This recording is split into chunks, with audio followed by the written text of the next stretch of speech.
Okay, so we've got some text in here. We've got some boxes. We're going to move some things around. Let's take a look at what we can do with some of this stuff. I'm going to move that, grab that bottom handle and bring that up a little bit.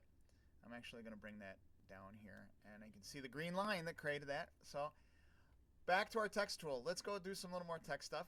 I'm going to grab that text tool, and I'm going to click and drag up top. And here I'm going to just type in a headline. So you can see that we can create this text. Once we get the text created, just typing like we would in Word or any other program, I'm going to highlight it. And over here, I'm going to say, let's change this to Helvetica or whatever font you'd like. We can change the weight of this. So some fonts have multiple weights. Some fonts don't have any weight except for what you get. So in this case with Helvetica, we've got condensed, light, thin, medium, bold, bold italic, all these other stuff. I'm going to go in and I'm going to do a bold. And I'm going to change the font size to 48. We can also change the color of the font, and we can change the leading, and we'll talk more about this as we go. But here we can click on this, and the fill. When you see font, you have a fill and a stroke. So if we change this to red, you'll see that we have red text. So if I highlight that again, remember, if you want to change the stroke or the fill of text, it must be highlighted. So if I highlight this and I go to the stroke, I can say make the stroke green. And when we click back over here, you'll see that we have green stroke on the text. So it's like outlined. Now, this is not always the greatest thing, but there's a lot of times you want to do that. But make sure when you're working with text that you have it highlighted and that you make sure that you change the fill or the stroke, because you will cause different things that are going on. You'll see how it works. Now, we're going to come in here, and if I have this just selected, the text like this, if I say, oh, fill, and fill it with red or magenta in this case, it will fill the text box and not the text. Okay? So there's the selection tool. If I come in here and if I double click, oh, watch that again. If I have it selected, I can move it around. I can change the size. I can do whatever I want with the box or the text box that I've created. But if I double click because there's text in there, it will automatically change me to my text tool and give me my cursor, and I can change the stuff that's going on here. I'm going to go back in here, make sure that the fill is none because I don't want any fill on that.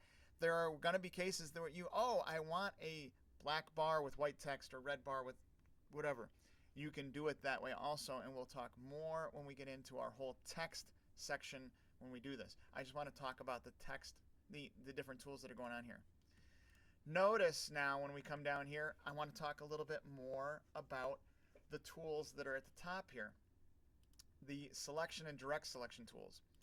If I grab the frame tool, the frame that I made, the rectangular frame, and I grab the corner, I can size this, move this however I want. I can grab the side handles, I can grab the top handles, I can grab the corners. That's all fine and dandy, but if I come in here and I want that, oh, that's the exact size I need, and I want to size that proportionately, we can come over here and grab the free transform tool,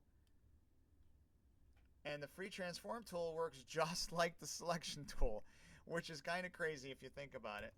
But if I hold down the shift key and grab the corner, the free transform tool will size it. Notice sizes it proportionately. So it doesn't change the proportions of that rectangle. It will size it proportionally. If you don't want to come over and grab that tool, I'm in this tool. Notice if I just try to do this, if I grab the shift key,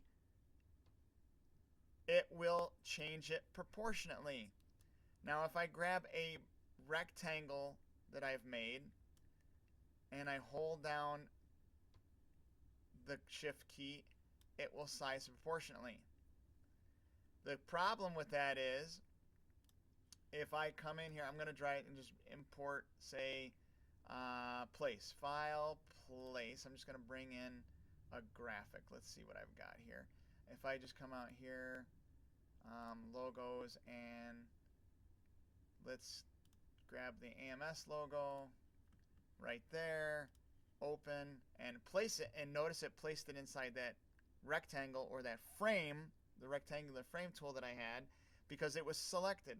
So I'm going to do a Control Z, which is an undo, and it places that on here for me. If I hold down the Shift key and try to size that, it will not size it proportionately. It sizes the box that it's in.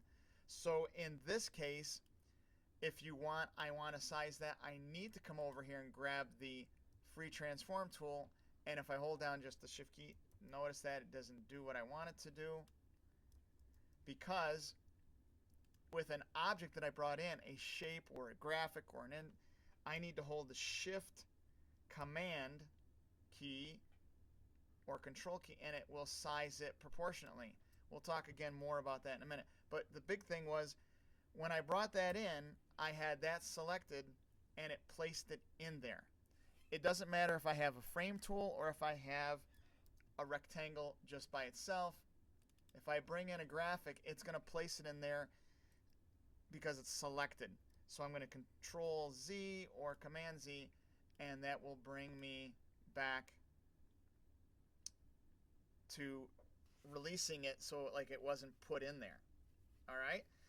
And in InDesign, if we do an edit, undo, we can do Command Z, Control Z over and over and over again. We have unlimited undos because it's InDesign and it's allowing us to do that. Once you have something in here, then it's on our page. We can put this on here, and I say, oh, you know what? I want to zoom this so that this text stops here. I can grab that text, place it in here like so, and go around that logo, and we've started doing page layout.